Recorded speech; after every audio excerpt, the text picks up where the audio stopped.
Salut! Aujourd'hui, je vais te parler d'un truc de ouf. Ok, je reprends, je recommence. Aujourd'hui, je vais te parler de quelque chose d'extraordinaire. Un mot que tu pourras utiliser quand tu ne connais pas le lexique adapté. Le mot « truc ». C'est l'un des mots préférés des Français qui sont parfois très paresseux avec le vocabulaire. Joséphine, tu peux me passer ce truc-là sur la table? Quoi? Quel truc?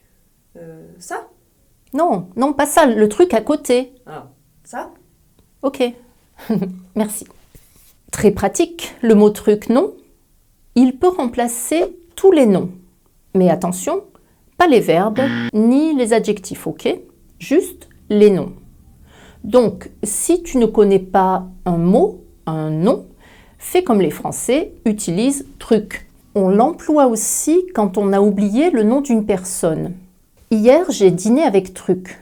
Ah zut, c'est une de mes étudiantes, mais j'arrive plus à me souvenir de son nom. Tu sais, truc là.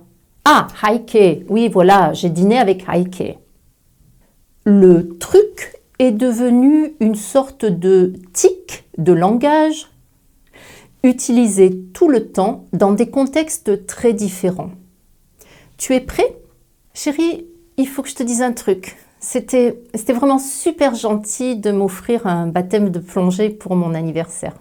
Oui, vraiment, j'apprécie, hein, vraiment. Mais en fait, tu sais, la mer, c'est pas vraiment mon truc. Depuis que j'ai vu les dents de la mer à la télé, quand j'étais petite, je peux pas mettre la tête sous l'eau sans faire une vraie crise de panique. Et tu vois, même le shampoing, c'est difficile. Alors ton truc là, avec la plongée, désolé, mais ça va pas être possible. Oui, je sais, il y a un truc qui cloche avec moi, mais bon, c'est quand même pas super difficile. C'est pas la peine de t'énerver. Tu vas au club de plongée, tu leur demandes un remboursement. C'est tout simple. Mais t'es stressée ou quoi en ce moment? Pourquoi? Parce que tu te mets en colère au moindre truc. C'est quand même pénible. Passons maintenant au petit point de grammaire, l'utilisation de la conjonction pourvu que. Tout d'abord, il faut que je te dise un secret. Pourvu que s'utilise toujours avec le subjonctif. Voilà, c'est fait. Tu le sais et maintenant tu n'auras plus jamais aucun doute. Pourvu que plus subjonctif. Voici deux exemples. Numéro 1. Pourvu qu'il fasse beau demain, on ira faire un pique-nique au bord de la mer. Tu peux aussi inverser l'ordre des propositions et ça ne changera pas du tout le sens. On ira faire un pique-nique au bord de la mer pourvu qu'il fasse beau. Comme tu le remarques, le verbe faire est au subjonctif, pourvu qu'il fasse.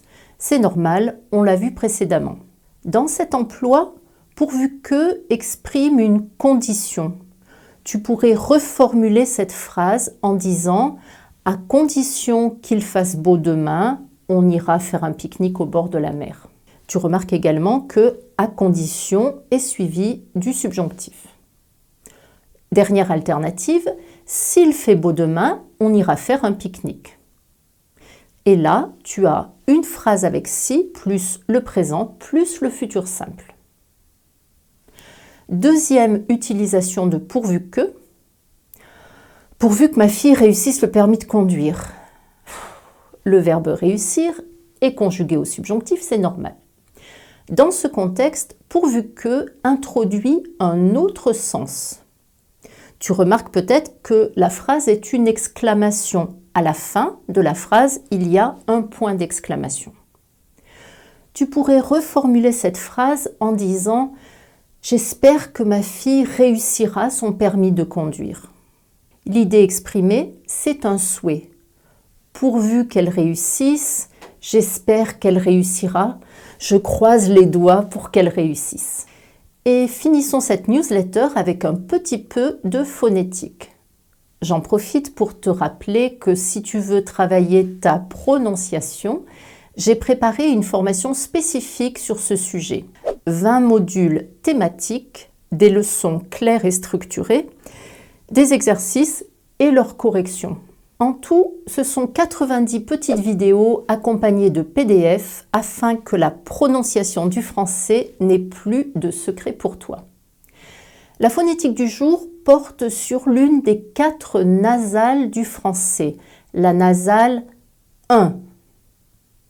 Le son 1 s'écrit en général U plus N. Par exemple, dans les mots lundi, brun, chacun. Plus rarement, tu le trouveras écrit U plus M, parfum, humble. Ce son est très commun, avec 1, dans le sud de la France et au Canada. Dans les autres régions françaises, on prononce 1 comme un. On prononce lundi, mardi, mercredi, comme lundi, qui est la langue officielle de l'Inde. Mes oreilles sudistes protestent contre cette assimilation. Pour nous, les gens du Sud, il y a bel et bien 4 voyelles nasales très différentes. Est-ce que tu les entends dans la phrase suivante? Elle boit un bon vin blanc. Un bon vin blanc. Ça fait bien 4 sonorités nasales, non? Observe la position de ma bouche et essaie de répéter un bon vin blanc. Voilà, c'est tout pour aujourd'hui. Travaille bien ton français et à la semaine prochaine.